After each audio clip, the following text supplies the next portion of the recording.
Welcome back to the program. Ask yourself, have you got a beer belly?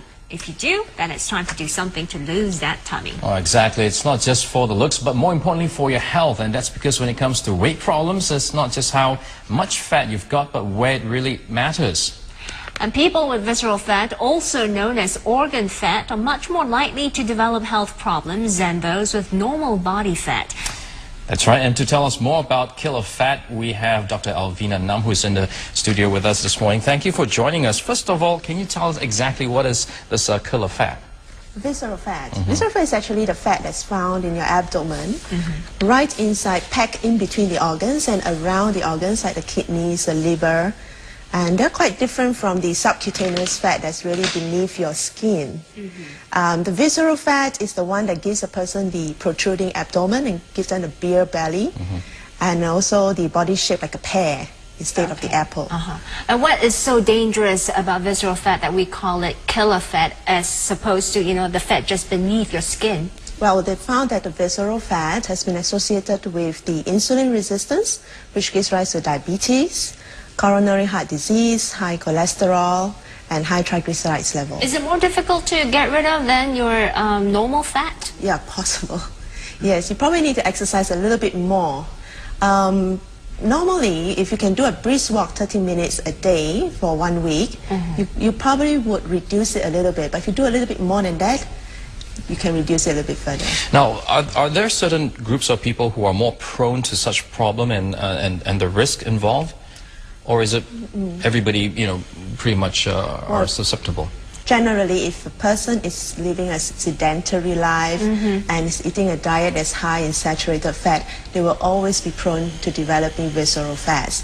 But there's certain groups of people who are much more prone to it. Men, for example, tends to accumulate weight around the abdomen, and women generally do not until they're after the menopause. Then they start to develop fat around the abdomen. Why is that? Is it the hormone levels that comes into play? That's right. Because when they reach the menopause, the female hormones start to reduce. And when that happens, they tend to adopt almost like a male body shape. So organ fat is very dangerous, something that we should look out for. How do you know how do you know how much fat you have? Well, the most accurate method is the MRI and the CT scan, but that really is quite impractical. We can do simple measurements, waist circumference. For men, if they're more than 40 inches in waist circumference, that's too high. For female, be more than 35, or do a waist-hip ratio. But nowadays, they do have equipment that's a bit more sophisticated. Doctor, we have that exactly, and we're going to do a demo right here, and I'm going to put myself to the test and get on this machine that we have here in the studio.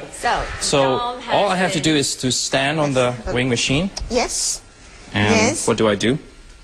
Well, I would have key in your basic details, like your age and... We've already taken some preliminary measurements. That's right. And then you hold it up. Okay. And after a while, the figures will be there. Yeah. And what is it showing, and what is it? Am I healthy? Am I not healthy? Well, your visceral fat is 14%. Normally, it should not be above 9%. Oh dear. So you're too high. I'm too high. Okay, I should do something about that. That's right. Okay. And how accurate is a machine like that? It's pretty accurate. They're going by the bioelectrical impedance, so taking account of the fact that fat tissues have much more resistance compared to other tissues. Okay. Okay, interesting. Okay. Doctor, you said 14%. Is that on the danger level? I mean, what's the range that we're looking at?